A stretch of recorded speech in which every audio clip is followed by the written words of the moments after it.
अस्सलाम वालेकुम ladies and gentleman. मैं हूं आपका होस्ट जुनेद एग्रेरियन और आप देख रहे हैं एग्रेरियन टॉक। आज हमारे साथ गेस्ट हैं हमारे डॉक्टर शौकत अली साहब। आप शोबा तदरीस से वाबस्ता हैं यूनिवर्सिटी ऑफ एग्रीकल्चर फैसलाबाद से। तो अस्सलाम वालेकुम सर। वालेकुम अस्सलाम जुनैद। सर खुश आमदीद हमारे प्रोग्राम में। तो मैं चाहूँगा कि हमारे क्वेश्चंस का बाकायदा सवाल जवाब वाले सेशन का हम आगाज़ करें। उससे पहले आप हमारे ऑडियंस को अपना ब्रीफ इंट्रोडक्शन करा। जी, डॉक्टर शौकत अली बात कर रहा हूँ और मैं एसोसिएट प्रोफेसर हूँ एग्री एक्सटेंशन में, university of agriculture Faisalabad. Sir सबसे पहले हम अपने ऑडियंस को बताते चले कि ये एक वीकली हमारा सीरीज जो है, इसका बाकायदा हमने आगाज आज से कर रहे हैं कि role of agriculture extension in agriculture development of Pakistan क्या है। तो आज इस सिलसिले में हमारा पहला प्रोग्राम है। तो सर मैं आपसे पूछना चाहूँगा कि किस तरह जो है वो एक्सटेंशन एग्रीकल्चर डेवलपमेंट में अपना रोल प्ले कर सकता है पाकिस्तान के इसमें। जी थैंक यू।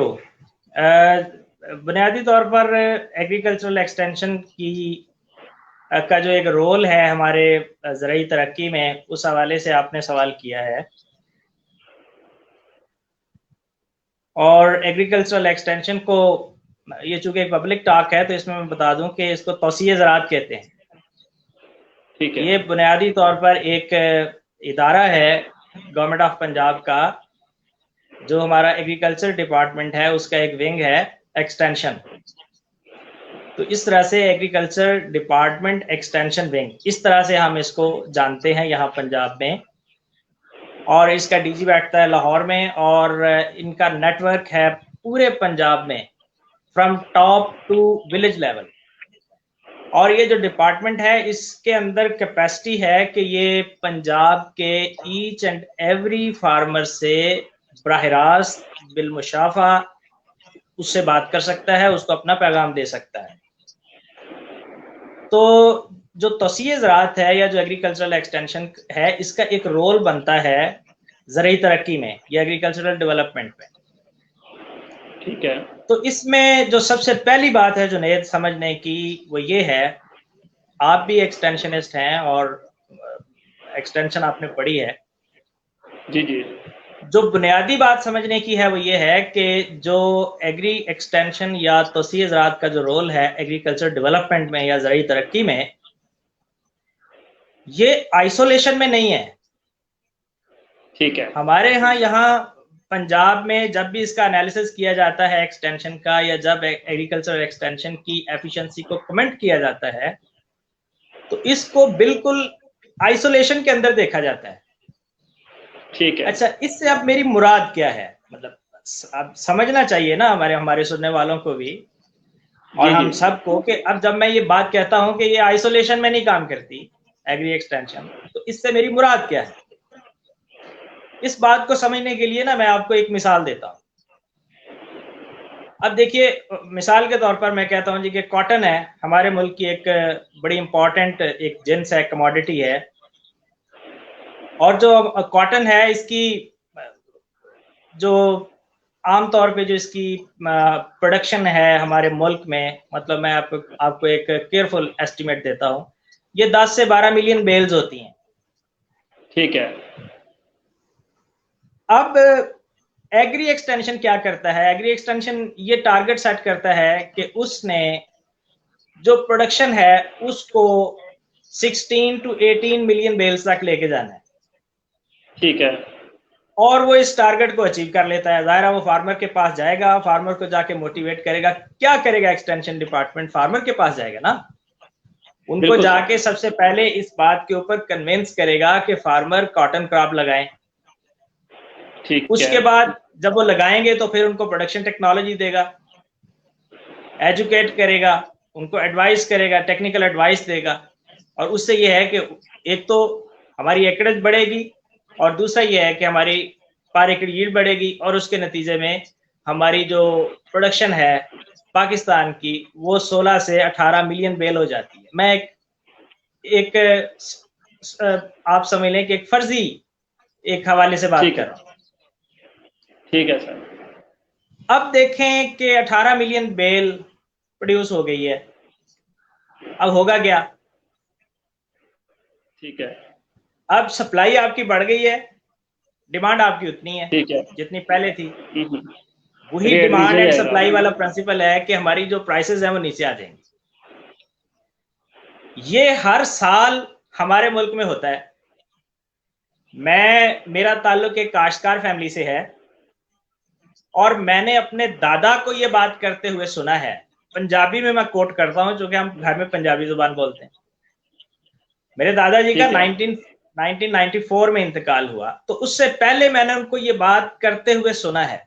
वो कहा करते थे कि भाई जिस साल फसल हो जाए उस साल रेट नहीं होता, जिस साल रेट हो उस साल फसल नहीं होती। ये डिमांड एंड सप्लाई है जो हमें एग्री इकोनॉमिक्स वाले यहाँ पढ़ाते हैं यूनिवर्सिटीज में। ठीक है, यही बात फिर ठीक मैंने है। अपने वाले से सुनी और अब यही बात मैं अपने भाइयों से सुनता हूं जो वहां काश्तकारी कर रहे हैं।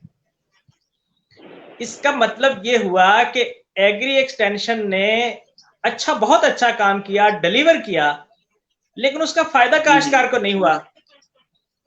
उसका फायदा, ठीक है, आप ये कह सकते हैं, इस स्टेज के ऊपर आप कह सकते हैं कि देखें जी मुल्क को फायदा हुआ या इंडस्ट्रियलिस्ट को फायदा हुआ। एक्सटेंशनिस्ट का जो बेसिक ऑब्जेक्टिव है वो है फार्मर, ये फार्मर ओरिएंटेड सर्विस है, याद रखें। ठीक है, हमारा ये फार्मर ओरिएंटेड सर्विस है। हमने कॉन्फिडेंस में लेना है फार्मर को। जिस दिन फार्मर का ट्रस्ट या फार्मर का कॉन्फिडेंस लूज हो गया एक्सटेंशन डिपार्टमेंट के ऊपर, समझ लें कि एक्सटेंशन डिपार्टमेंट ने अपना सबसे प्रेशियस एसेट जाया कर दिया। उस दिन के बाद फिर एग्री एक्सटेंशन कोई रोल प्ले नहीं कर सकेगा। तो लिहाजा अपनी सर्वाइवल के लिए जरूरी है कि आप फार्मर जो है उसका कॉन्फिडेंस उसको बिल्ड करें। तो अब हुआ क्या था? हुआ ये था कि एक्सटेंशन ने आइसोलेशन में काम किया था। ठीक है, आइसोलेशन में काम किया, मार्केट डिमांड और बाकी जो सर्कमस्टांसेस हैं उसको नहीं देखा, और जब उसको नहीं देखा तो उससे क्या हुआ, इतनी ज्यादा एफर्ट करने के बावजूद भी आप जो फार्मर है उसका आप फायदा नहीं कर सके। तो लिहाजा ये अब बुनियादी बात बताने के बाद जो मैं आपसे कह रहा हूं कि एक्सटेंशन आइसोलेशन में काम नहीं करता, अब हम एक्सटेंशन को इसका जो एक रियल पर्सपेक्टिव है या जो इसका कॉन्टेक्स्ट है उसके अंदर रख के देखते हैं कि बुनियादी तौर पर एक्सटेंशन की जगह कौन सी है, एक्सटेंशन कहां प्लेस करता है, और जो सपोर्टिंग एजेंसीज हैं वो किस तरह से एक्सटेंशन को सपोर्ट करती है, और सपोर्टिंग एजेंसीज एक्सटेंशन को जब सपोर्ट करेंगी, एक्सटेंशन अपना काम करेगा, तो उसके नतीजे में फिर एग्रीकल्चर डेवलपमेंट किस तरह से होगी। अब ये हमारी गुफ्तगू है उसका जो सेकंड फेज है उसकी अब हमें बात करें। अच्छा, पहली बात मैंने ये कही कि एक्सटेंशन आइसोलेशन में काम नहीं करता। अब एक मैं दूसरी बात कर रहा हूं। दूसरी बात ये है कि जो फार्मर एग्रीकल्चर कमोडिटी पैदा करता है, आज से 50 साल पहले वो एक लोकल कमोडिटी थी, वो डोमेस्टिक कमोडिटी थी, लेकिन आज 2020 में वो एक इंटरनेशनल कमोडिटी है। मेरा बात करने का मकसद ये है कि अब देखें, ये एडिसन ने कहा था कि उसने 1000 से ज्यादा रिपोर्ट किया जाता है कि उसने इजादात बनाई। उसने कहा था कि मैं कोई ऐसी मैं इन्वेंशन नहीं करता, कोई ऐसी मैं इजाद नहीं करता जो मार्केट में जो सेल ना हो सके, क्योंकि मार्केट में उसका सेल होना उसकी वैल्यू को डिपिक्ट करता है ना। मुझे बताएं, काश्तकार के अलावा कोई ऐसा मुझे बिजनेसमैन बता दें जो मार्केट को देखे बगैर प्रोडक्ट बनाता हो। ठीक, अभी देखें, हम सपोज करते हैं कि कोरोना खत्म हो गया, हम सपोज करते हैं कि कोरोना खत्म हो गया, क्या इसके बाद मास्क बनेंगे उस बड़े पैमाने के ऊपर? कितने लोग हैं जो मास्क बनाना छोड़ देंगे? क्या इसके बाद सैनिटाइजर बनेंगे? हमारे मुल्क का अलमिया यह है कि आज से 50 साल पहले जो प्रोडक्ट हमारा काश्तकार ग्रो कर रहा था, जो कमोडिटी ग्रो कर रहा था, वही वो आज कर रहा है, बजाय इस बात को देखे समझे कि हालात बदल चुके हैं। जबरदस्त। तो लिहाजा दूसरी चीज ये है कि यहाँ पे बड़ा अहम रोल बनता है हमारे, आप समझ लें कि जो इदारे हैं उनका बड़ा रोल बनता है, क्योंकि फार्मर का जो एटीट्यूड है या फार्मर की जो डेमोग्राफी है उसके ऊपर अलग से हम किसी दिन बात करेंगे कि वजह क्या है फार्मर का एटीट्यूड प्रोग्रेसिव क्यों नहीं है, ये एक अलग क्वेश्चन है। लेकिन फैक्ट इज कि फार्मर का जो एटीट्यूड है वो प्रोग्रेसिव नहीं है। तो लिहाजा अब होगा क्या, अब होगा ये, होना ये चाहिए कि फार्मर को एडवाइस करे एक्सटेंशन, वो कमोडिटी ग्रो करने के लिए उसको कन्विंस करे, जो कमोडिटीज मार्केटेबल है, सेलेबल है, जिनकी डिमांड है डोमेस्टिक मार्केट में और इंटरनेशनल मार्केट में। अब इसकी एक छोटा सा मैं आज, आपने जब मुझे कहा कि इसके ऊपर मैंने आपने सेशन का मुझे बताया, तो मैंने एक छोटा सा डाटा एक निकाला, अब मैं आपके साथ शेयर करता हूं। ये आप देखिए कि हम जो एडिबल ऑयल और ऑयल सीड जो हम इंपोर्ट करते हैं, ये खाने का तेल जो डालडा और ये बाकी हबीब ऑयल और कश्मीर ऑयल वगैरह,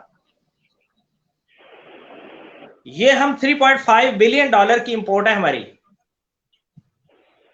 3.5 बिलियन डॉलर। बात मैं ये कर रहा हूं कि एक्सटेंशन का रोल क्या है एग्रीकल्चर डेवलपमेंट। ये बेसिकली एग्रीकल्चर डेवलपमेंट नहीं, एग्रीकल्चरल इकोनॉमी या नेशनल इकोनॉमी के अंदर इसका रोल है एग्जैक्टली। अगर मैं इसको प्रिसाइजली अगर मैं इसकी बात करूं तो 3.5 बिलियन डॉलर। आपको पता है हमारा डेफिसिट, हमारा जो वो जो आप समझ लें कि जिसको हम कहते हैं, जो डॉलर में हम जो इंपोर्ट और एक्सपोर्ट का जो हमारा डॉलर का जो खसारा है वो कितना है। हमारे प्राइम मिनिस्टर साहब जो हैं वो हर तकरीर में उसका जिक्र करते हैं। वो 20 बिलियन डॉलर था और 20 बिलियन डॉलर से पिछली गवर्नमेंट ने मौजूदा गवर्नमेंट ने कम करके 2 सालों में उसको वो तकरीबन 3 बिलियन डॉलर के ऊपर लेके आई है। और 3.5 बिलियन डॉलर का हम ऑयल सीड इंपोर्ट करते हैं। अब सवाल ये पैदा होता है कि क्या ऑयल सीड पाकिस्तान में नहीं होता? दुनिया के जो टॉप 10 जो बेहतरीन ऑयल है उनकी अगर हम लिस्ट बनाएं तो पाकिस्तान कैनोला उगा सकता है, सनफ्लावर उगा सकता है, और ये तीसरे चौथे नंबर के ऊपर इनकी रेटिंग है। और हम पाम ऑयल मंगवाते हैं कि जो क्वालिटी स्टैंडर्ड्स हैं उनमें वो आखिरी नंबरों के ऊपर जाके उसकी रेटिंग होती है। तो लिहाजा अब मैं आपको सादा सी बात ये बता रहा हूं। अच्छा, इसके अलावा देखें पल्सेस हैं, पल्सेस की तकरीबन 500 बिलियन की इंपोर्ट है। यानी पल्सेस और एडिबल ऑयल को अगर हम मिलाएं तो ये तकरीबन 4 बिलियन डॉलर से 4.5 बिलियन डॉलर की हमारी इंपोर्ट है। तो सबसे पहले मैं समझता हूं कि एग्रीकल्चर डेवलपमेंट के हवाले से या एग्रीकल्चर की डायरेक्शन के हवाले से अगर हम बात करें तो सबसे पहले हमें ये देखना चाहिए कि जो प्रोडक्ट हम बाहर से इंपोर्ट कर रहे हैं और हम अपने मुल्क में पैदा कर सकते हैं, सबसे पहला टारगेट हमारा वो होना चाहिए। गवर्नमेंट ये फैसला कर लेती है कि अगले 5 साल में, मैं आपको फॉर एग्जांपल, गवर्नमेंट फैसला कर लेती है कि अगले 5 साल में उसने अपना एडिबल ऑयल इंपोर्ट का बिल 0 कर। जबरदस्त। इसकी अब स्ट्रेटेजी क्या होगी? अब यहां एक्सटेंशन का रोल आपको नजर आना शुरू हो जाएगा। इसकी स्ट्रेटेजी क्या होगी? इसकी स्ट्रेटेजी ये होगी कि गवर्नमेंट सपोर्ट प्राइस अनाउंस करेगी, जिस तरह से कि उसने सपोर्ट प्राइस अनाउंस की हुई है शुगर केन की, ऑल्दो कि हमारे फार्मर्स को मिलता नहीं है वो रेट, बहुत कम मिलता है, और गंदम की जो सपोर्ट प्राइस है वो फिक्स की हुई। आपको पता है कि 2 ही क्रॉप्स है हमारे मुल्क में जिसकी सपोर्ट प्राइस फिक्स की हुई है। तो अब उसको सनफ्लावर की और मस्टर्ड की प्लस इसकी रैपसीड की, तो इनकी सरसों की, राय की और सूरजमुखी की, इन तीनों की जो सपोर्ट प्राइस है उसको फिक्स करना पड़ेगा। जबरदस्त। सपोर्ट प्राइस नहीं फिक्स कर, कौन क्या सपोर्ट प्राइस कैसी होनी चाहिए? कंपेटिटिव सपोर्ट प्राइस होनी चाहिए। याद रखें कि फार्मर ने वीट जो है उसकी जगह पे इसको रिप्लेस करना है, ऐसा ही है, ठीक है, वीट की जगह पे इसको रिप्लेस करना है। इसमें यानी वीट उसने नहीं लगानी और ये उसने लगाना है। इसमें अब ये एक सवाल पैदा होता है, एक्सपर्ट्स ये कहते हैं कि जी मुल्क में गंदम का बहरान पैदा हो जाएगा। जब फार्मर गंदम नहीं लगाएगा और ये लगाएगा तो इससे गंदम का बहरान पैदा हो जाएगा। इसको आप ज़हन में रखें, इसको फिर किसी प्रोग्राम में हम डिस्कस करेंगे।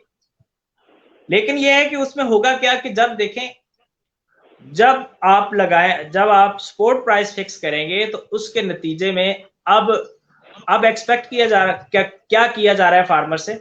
दो बातें एक्सपेक्ट की जा रही। पहली बात उससे ये एक्सपेक्ट की जा रही है कि वो अगर वो पहले 2 एकड़ के ऊपर लगाता था सरसों या राया, तो अब वो 3 एकड़ के ऊपर लगे, यानी अपनी जो एकरेज है वो बढ़ाए। ठीक है। और दूसरा हम ये एक्सपेक्ट करेंगे कि वो अपनी पैदावार बढ़ाए, यानी पर एकड़ यील्ड बढ़ाए। वो अगर वो पहले 20 मन अगर वो पैदा करता है 1 एकड़ से मस्टर्ड, या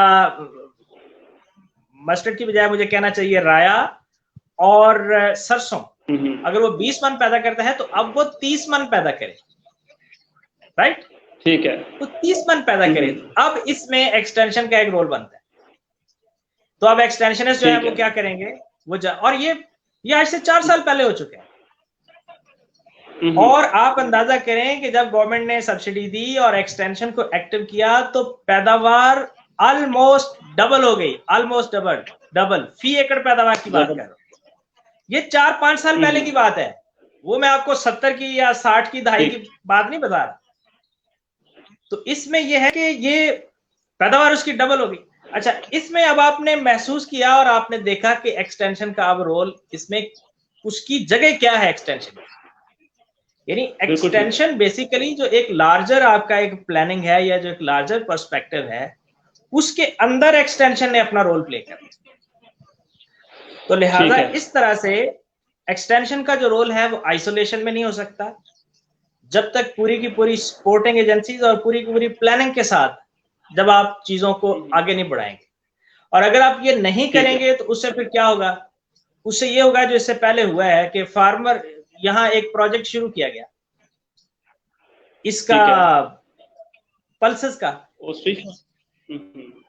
का प्रोजेक्ट शुरू किया गवर्नमेंट ऑफ पंजाब के एक्सटेंशन डिपार्टमेंट ने। उसमें हमने स्टडी किया, एमफिल की स्टडी की है। उसमें ये हुआ कि जितने फार्मर्स ने पल्सेस लगाई थी उनके कहने पे, एग्रीकल्चर ऑफिसर्स के कहने पे, उनमें से सिर्फ 5% ने अगले साल लगाई। सिर्फ 5% ने अगले साल उसको लगाने। ये किस चीज का इंडिकेटर है? इसका मतलब है फार्मर को फायदा नहीं हुआ। और फिर इसका ये भी मतलब है कि फार्मर ने ये भी सोचा कि ये जो एक्सटेंशन वाले हैं ना, ये जो एग्रीकल्चर ऑफिसर हैं, ये सही मशवरा नहीं देते। ठीक है, ऐसे ही बात देखें, अगर फार्मर को फायदा होता और अगर फार्मर की नजर में वो मशवरा ठीक होता तो अगले साल भी 70-80% लोग लगाते। लेकिन मैं आपको बता रहा हूं सिर्फ 5% लोगों ने लगाई है पल्सेस। तो लिहाजा इस तरह से अगर आप कोई चीज ऐसे ही ज़हन में रख लें कि जी चलें जी गंदम की पैदावार बढ़ाएं, चलें जी शाबाश जी गंदम की बढ़ाएं जी पैदावार, या कॉटन की पैदावार बढ़ाएं, मतलब बगैर उसको पर्सपेक्टिव में रखे हुए, बगैर इंटरनेशनल पर्सपेक्टिव को देखे हुए, बगैर ये चीज जाने हुए कि ये कमोडिटी जब प्रोड्यूस होगी तो फिर इसका अल्टीमेट जो डेस्टिनी है वो क्या होगी, इसको सेल कहाँ किया जाएगा, इसकी खपत कहाँ होगी, इसकी मार्केट कहाँ होगी।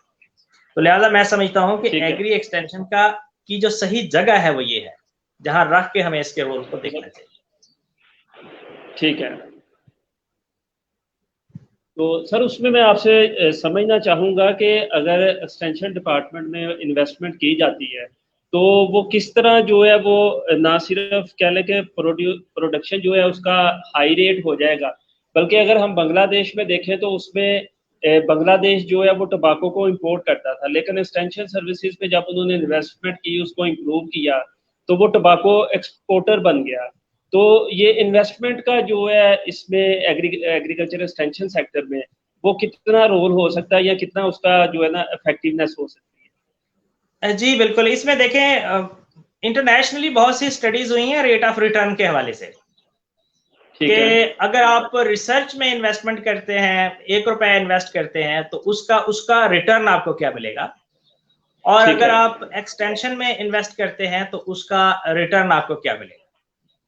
अच्छा, इसमें एक रिपोर्ट थी 4-5 साल पहले मेरी नजर से गुजरी थी, अभी अभी आपने एक क्वेश्चन किया है, वो रिपोर्ट आपके साथ शेयर की जा सकती है। उसमें यह है कि एक्सटेंशन में अगर आप इन्वेस्ट करते हैं तो इसमें पहली बात तो यह है कि इसका जो रिटर्न है वो आपको उसी साल मिल जाता है। ये एक बड़ी इंपॉर्टेंट बात है। ठीक, ये ऐसी ही बात है कि जिस तरह से आपने एक डेयरी फार्म बनाया हुआ है या आपने पोल्ट्री फार्म बनाया, डेयरी फार्म में आपको रिटर्न मिलेगा 2 साल 3 साल के बाद, जबकि पोल्ट्री फार्म में आपको रिटर्न मिल जाना है 40 दिन के बाद। ठीक, इसलिए ये जो कम अरसे में रिटर्न मिलना, ये एक वैल्यू है किसी भी इन्वेस्टमेंट की। तो लिहाजा पहली चीज ये है कि इसमें रेट ऑफ रिटर्न जो है वो आपको 6 महीने में, 1 साल में आपको मिल जाता है।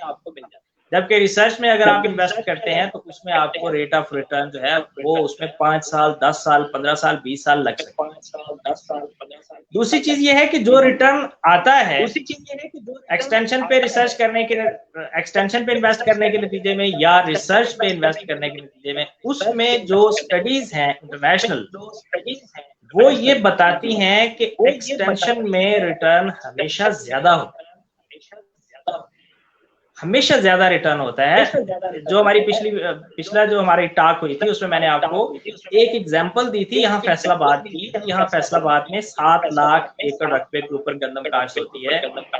अगर फी एकड़ पैदावार सिर्फ 2 मन फी एकड़ पैदावार अगर बढ़ जाए एक्सटेंशन एफर्ट्स के नतीजे में, तो इससे हमें 2 अरब से ज्यादा की वैल्यू जो है वो हमारी मार्केट में, मनी वैल्यू हमारी मार्केट में शामिल होती है।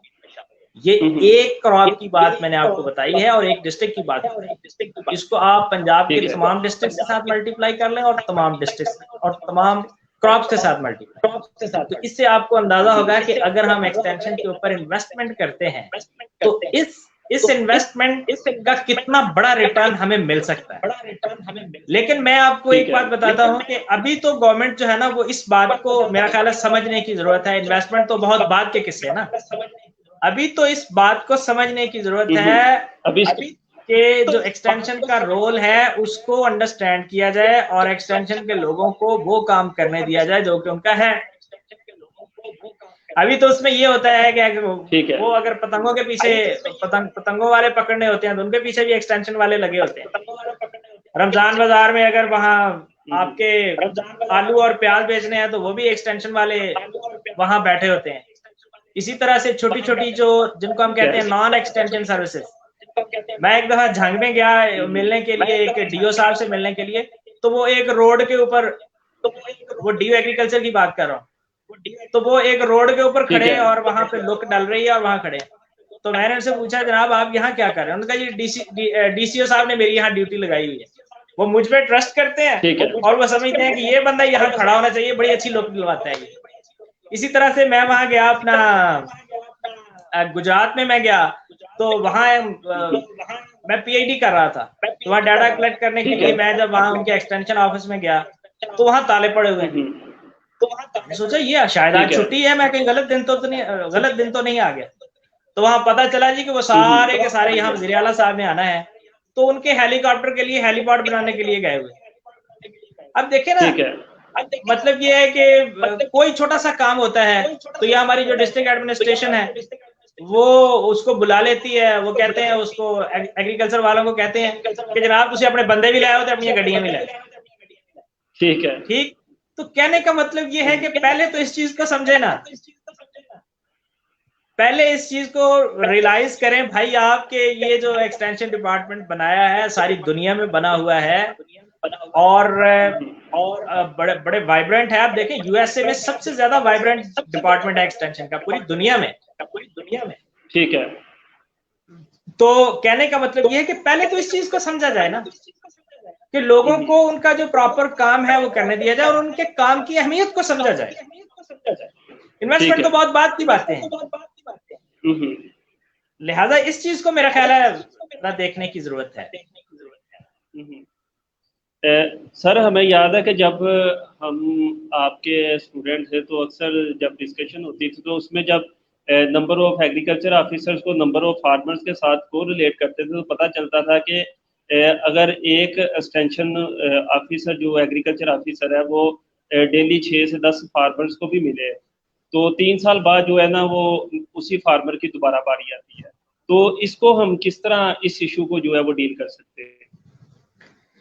देखिए मसला ये है कि बात तो आपकी सही है कि अगर हम देखें कि farmer to extension worker to farmer ratio क्या है, ये बेसिकली ये सवाल है कि एक जो एक्सटेंशन वर्कर है उसको कितने फार्मर उसको डील करने चाहिए, या उसमें कितने फार्मर का सर्कल उसको मिलना चाहिए। इसमें जो इंटरनेशनल रेशो है वो 1 to 1000 है।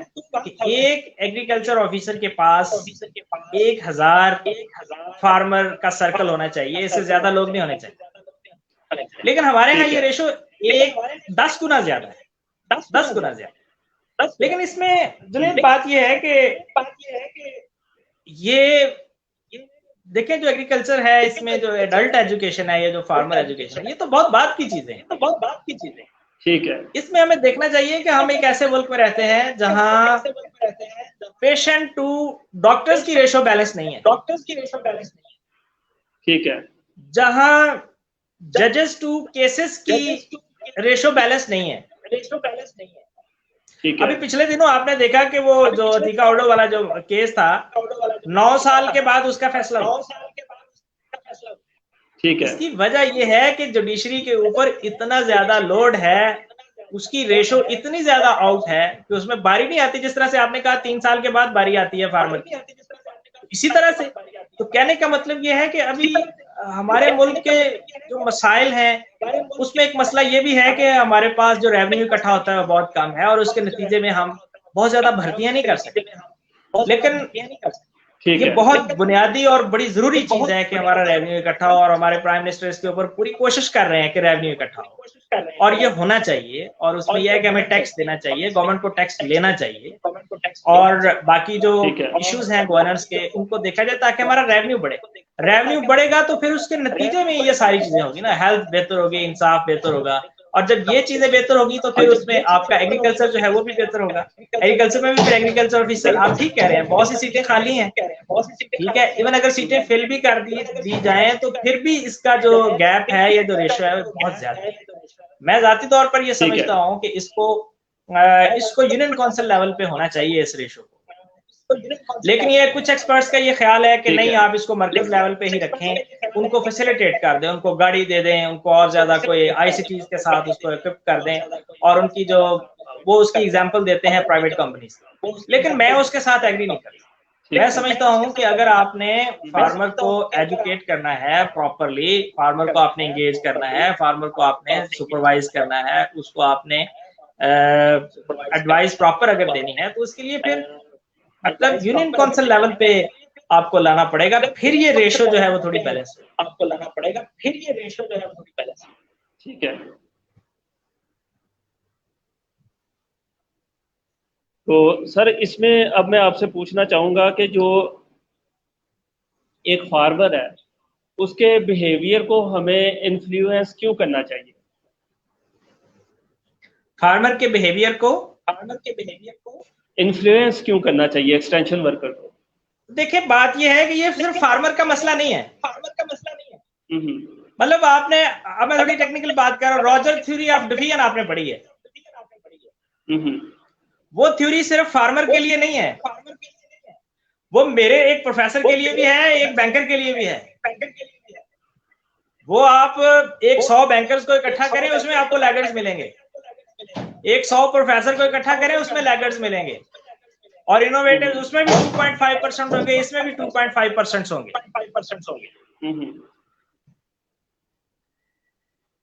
अब मसला ये है, मैं आपसे एक सवाल पूछता हूँ बड़ा सादा सा, आपके पास मोबाइल कौन सा है? मेरे पास सर ओप्पो का है F3। ओप्पो का मोबाइल है, ठीक है। अब अल्लाह ना करे आपका मोबाइल खराब हो जाए, आपका मोबाइल खराब हो जाता है और आप नया मोबाइल लेना चाहते हैं, ठीक है, ठीक है। आप दुकान पे जाते हैं और वो कहता है जी ये रियलमी ले लें, ये इन्फिनिक्स ले लें, तो आपका क्या एटीट्यूड होगा मुझे बताओ? आप रिलक्टेंट होंगे ना, आप रिलक्टेंट होंगे, डेफिनेटली आप रिलक्टेंट होंगे। तो इसी तरह से भाई फार्मर भी रिलेक्टेंट है। मसला ये है कि जो एक एस्टेब्लिश्ड प्रैक्टिस होती है, जिस तरह से ओप्पो है या सैमसंग है या बाकी मोबाइल्स हैं, वो एक एस्टेब्लिश्ड कंपनीज है। फार्मर्स यूजर्स का ऑलरेडी उनके ऊपर ट्रस्ट है, उसको वो यूज कर चुका है, उसको प्रैक्टिस कर चुका है, अपने लेफ्ट राइट अपने दोस्तों को यूज करते हुए देख चुका है, उसका उसके ऊपर ट्रस्ट है। लेकिन कोई भी नई चीज है जब आप फार्मर के पास लेके जाते हैं, तो फार्मर का वो जो सस्पिशियस बिहेवियर होता है वो बिल्कुल वैसा ही होता है जिस तरह से आपका है और मेरा है, उसमें कोई मुख्तलिफ नहीं है। तो ये खामखा मतलब फार्मर को कहते रहते हैं जी फार्मर बात नहीं सुनता, जी फार्मर का बिहेवियर बड़ा खराब है।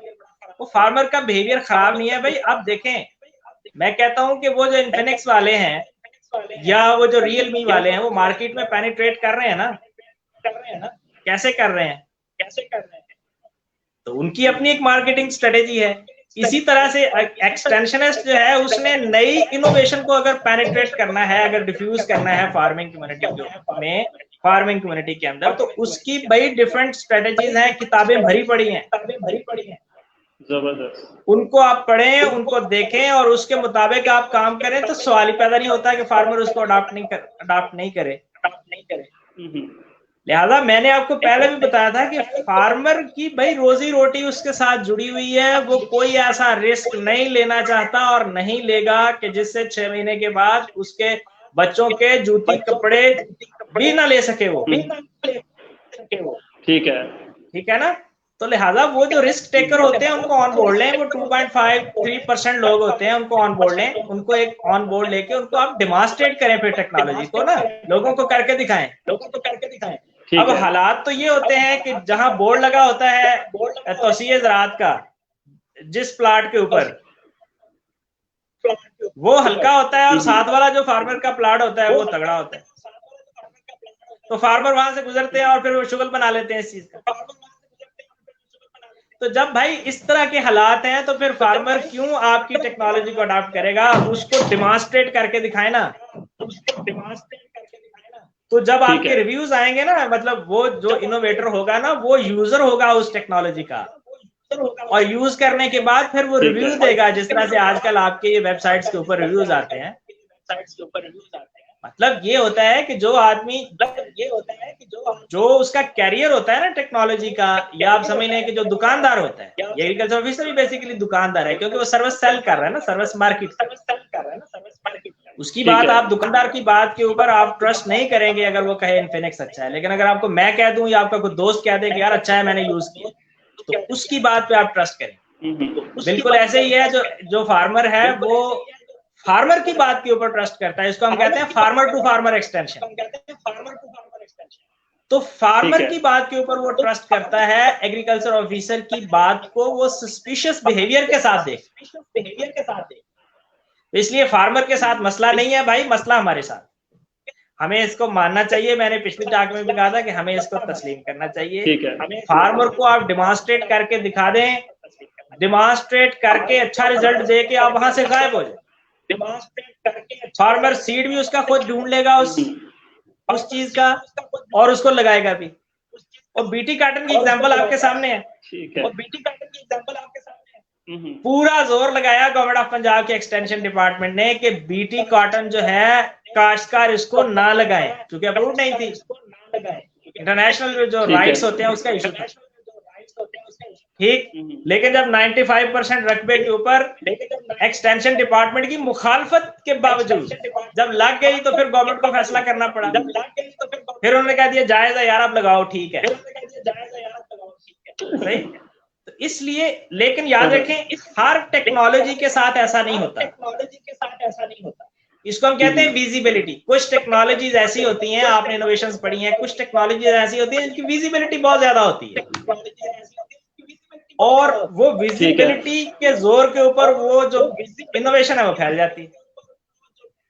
लेकिन कुछ टेक्नोलॉजीज ऐसी होती हैं जो इस तरह से विजिबल नहीं होती, और उनको जाके उसको डिस्क्राइब करना पड़ता है, उसको डिमॉन्स्ट्रेट करना पड़ता है, फिर फार्मर उसको जो है वो अडॉप्ट करता है। सर, अब लास्ट में मैं आपसे एक क्वेश्चन करना चाहूंगा, जो कि लास्ट सेशन में भी मैंने किया था तो उसमें यानी कि एग्रीकल्चर एक्सटेंशन अगर सिस्टम को देखा जाए तो इसका हिस्सा डेफिनेटली हमारे जो एग्री ग्रेजुएट्स हैं यही जाके बनते हैं और इन्होंने ही डिलीवर करना होता है। लेकिन अभी इधर एक क्वेश्चन भी किसी ने पूछा है कि नॉलेज का जो है वो काफ़ी ज़्यादा फुकदान होता है। फील्ड में चले जाते हैं तो जो फार्मर को प्रैक्टिकल या कह लें कि फील्ड जो उनका इश्यूज होते हैं उनके इनके पास आंसर्स नहीं होते।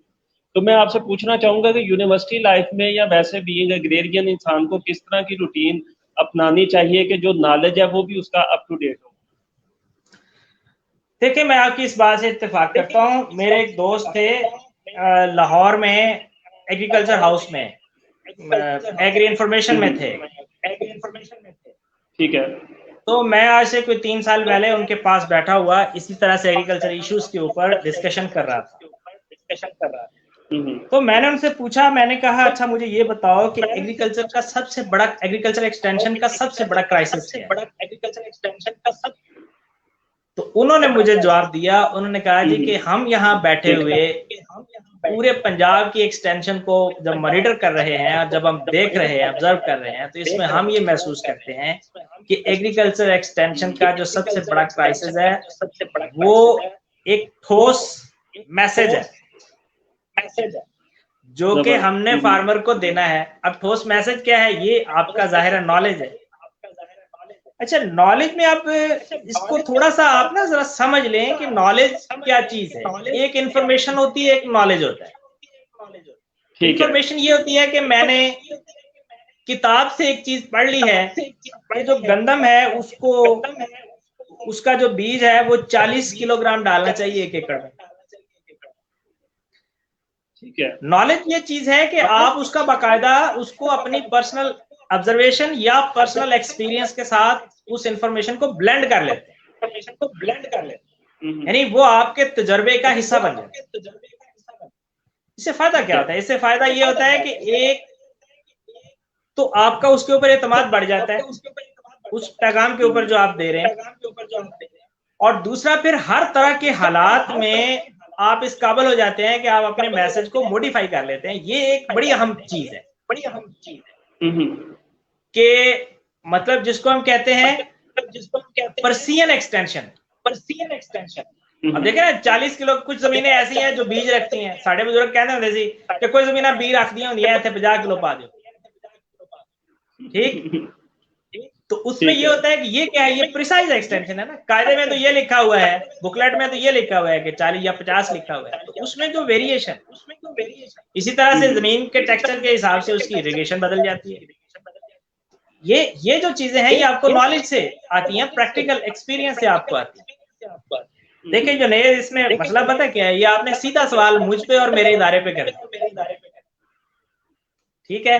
तो इसलिए मैं यहाँ डंडी जरूर मारूंगा, लेकिन हमें बहरहाल ये बात तस्लीम कर लेनी चाहिए कि हमारे जो ग्रेजुएट्स हैं उनकी जो प्रैक्टिकल स्किल हैं वो बहुत ज्यादा कमजोर है, और जब वो फील्ड के अंदर जाते हैं कोई उनकी ट्रेनिंग नहीं होती। अब मसला ये है कि इस मसले को हल कैसे करें। बिल्कुल, क्योंकि भाई आप कोई 1 साल 2 साल किसी अच्छे फार्म के ऊपर, गवर्नमेंट के फार्म पे, प्राइवेट फार्म के ऊपर ट्रेनिंग करवा दें, किसी एकेडमी में उनको 2-4 महीने की ट्रेनिंग कर दें, उनकी को कम्युनिकेशन स्किल्स बेहतर हो जाए, कि उनको थोड़ा जरा डील करना आ जाए फार्मर्स के साथ, जाके कॉम्प्लेक्स सिचुएशंस के अंदर उन्होंने फार्मर को कैसे डील करना है, फार्मर को कन्विंस कैसे करना है, इन्फोर्स कैसे करना है अपने मैसेज। और दूसरी बात यह है कि वो जो एक प्रैक्टिकल इनसाइट होती है किसी भी आदमी के पास जब वो फील्ड में जाता है, तो उसका भी उसको पता चल जाए। तो होता यह है कि हमारे जब ये बिल्कुल रॉ हैंडेड हमारे जो नौजवान है ना, यंगस्टर्स, ग्रेजुएट्स, जब वे फील्ड में जाते हैं तो वहां वो 2-3 साल के अंदर, 4 साल के अंदर सीख लेते हैं, बिल्कुल ठीक लेकिन उन 4 सालों के अंदर वो डिपार्टमेंट का जो इमेज है ना उसका बेड़ा गर्क कर देते हैं। मतलब ये है कि अगर आपसे एक गलती होती है ना फील्ड के अंदर, तो फार्मर को आपकी वही गलती याद रह जाएगी, और फार्मर फिर ये बात कहता है कि ये जो यूनिवर्सिटियों के पढ़े हुए बच्चे हैं ना, वहाँ एसी एयर कंडीशन एनवायरनमेंट के अंदर पढ़ के आते हैं, इनको फील्ड की समझ नहीं है। ये फार्मर के ज़हन में बात आ जाती है, समझ नहीं।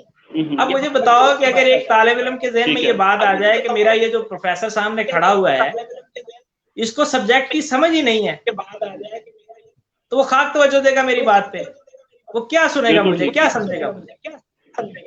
तो लिहाजा ये जो आपकी क्रेडिबिलिटी है ना वो डिस्टर्ब होती है, इसको हम क्रेडिबिलिटी कहते हैं एक्सटेंशन की टर्मिनोलॉजी। तो वो जो 2 साल 3 साल वो रॉ हैंडेडली गुजारता है ना एक इनएक्सपीरियंस्ड आदमी के तौर पर, उसमें वो अपने डिपार्टमेंट की क्रेडिबिलिटी को बड़ा नुकसान पहुंचाता है। तो लिहाजा इसमें 2 चीजें होनी चाहिए, या तो ये होना चाहिए कि यूनिवर्सिटी इतना ज्यादा उसको ट्रेंड कर दे कि उसको किसी किस्म की फर्दर इंटर्नशिप की जरूरत ही ना पड़े, लेकिन अगर हम समझते हैं कि उनमें वीकनेस है और ये नॉलेज का इशू है या प्रैक्टिकल इनसाइट का इशू है, तो फिर उसमें इस तरह का कोई सिस्टम बनाना चाहिए कि अनटिल और अनलेस वो पूरी तरह से एग्रीकल्चर प्रैक्टिसेस को अंडरस्टैंड नहीं करता, उसके फिनोमेना को नहीं समझता, उस वक्त तक उसको फील्ड में ठीक है। तो सर अब मैं चाहूंगा कि कोई टेक होम मैसेज जो आप हमारे ऑडियंस के लिए देना चाहें, एग्रेरियंस के लिए देना चाहें, या न्यू जो हमारे फ्रेश ग्रेजुएट्स हैं आप उनके लिए देना चाहें। देखिए मैं तो इसमें आज जो हमारा टॉपिक है उसके हवाले से बात करूंगा। मैं असल में होता पता क्या है, होता ये है कि फॉर एग्जांपल मैं कहता हूं जी हम आज एक्सटेंशन डिपार्टमेंट बंद कर देते, फिर क्या होगा, क्या एग्रीकल्चर डेवलप नहीं करेगी? फिर क्या होगा, क्या एग्रीकल्चर डेवलप? इसका जवाब ये है कि एग्रीकल्चर डेवलप करेगी, इसका जवाब ये है कि एग्रीकल्चर डेवलप करेगी, लेकिन जो डेवलपमेंट आपने 5 साल में करनी थी एक्सटेंशन के होते हुए, एक इफेक्टिव एक्सटेंशन के होते हुए, वो एक्सटेंशन के ना होते हुए आप 30 साल में 40 साल में करेंगे। मैंने जरा एक मुहतात बयान दिया है, मैं इसको 50 साल भी कह सकता हूं। तो लिहाजा जो एग्री एक्सटेंशन है वो एक्सेलरेट करती है आपकी एग्रीकल्चर डेवलपमेंट। ये चीज मैं समझता हूं कि हमारे जो पॉलिसी मेकर्स हैं उनको रियलाइज करनी चाहिए, और उनको चाहिए कि वो जो एग्रीकल्चरल एक्सटेंशन का जो एक ड्यू रोल है उसको अंडरस्टैंड करें, और उसको अंडरस्टैंड करने के मुताबिक इस डिपार्टमेंट जो कि बड़ा इंपॉर्टेंट ऑर्गन है गवर्नमेंट ऑफ पंजाब का, इससे काम लें। और इससे मैं समझता हूं कि जो इसमें तो कोई शुबा ही नहीं है ना, दूसरी राय नहीं है अब के पाकिस्तान को अल्लाह ताला ने जितना एग्रीकल्चर का पोटेंशियल दिया है वो दुनिया के कम मुल्कों में है। पिछली टॉक में मैंने आपको 2-3 मुल्कों की मिसाल दी। ठीक है, इसलिए ये जो अनटैप पोटेंशियल है इसको टैप करने के लिए जरूरी है कि हम एक इफेक्टिव एग्रीकल्चर एक्सटेंशन का सिस्टम डिवाइस करें। तो लिहाजा ये मेरा टेक होम मैसेज नहीं, ये मेरी एक रिक्वेस्ट है। मतलब ये कि गवर्नमेंट ऑफ पंजाब से और गवर्नमेंट ऑफ पाकिस्तान से एक एकेडमिया की हैसियत से, एक उस्ताद की हैसियत से मैं ये गुजारिश कर रहा हूँ कि ये जो महकमा है इसकी अहमियत को समझें, और जो एग्रीकल्चर पोटेंशियल है उसको एक्सप्लॉइट करने के लिए इस पे भी तवज्जो दें। जबरदस्त। तो लेडीज एंड जेंटलमैन, अब हम कोशिश करेंगे कि एक वीकली जो हमने सिलसिले का आगाज आज से किया है उसको लेके कंटिन्यू करें। तो नेक्स्ट भी हम 10:30 बजे जो है वो सैटरडे की नाइट आपके पास मौजूद होंगे। तो डॉक्टर साहब मैं आपका बेहद शुक्रिया अदा करता हूँ, आपने टाइम अपना मैनेज किया हमारे लिए, और इतनी वैल्यूएबल आपके जो एडवाइसेस हैं, जो सजेशन है, जो एक्सपीरियंस है उससे हमको नवाजा। Thank you so much. अल्लाह हाफिज़। जी जरूर, बिस्मिल्लाह। इसमें यह है कि आप कुछ इस तरह के टॉपिक्स हों जिनकी जरा पब्लिक वैल्यू हो, चूंकि जाहिर है ये हम सोशल मीडिया के ऊपर बात करते हैं, और उसमें यह है कि हम इसको देखते हैं, अगर इसमें हमारे दोस्त दिलचस्पी लेते हैं और इसको देखने वाले अगर मौजूद रहते हैं तो फिर इंशाल्लाह हम इसको कंटिन्यू करेंगे। चलो, thank you so much sir. Thank you. अल्लाह हाफिज़।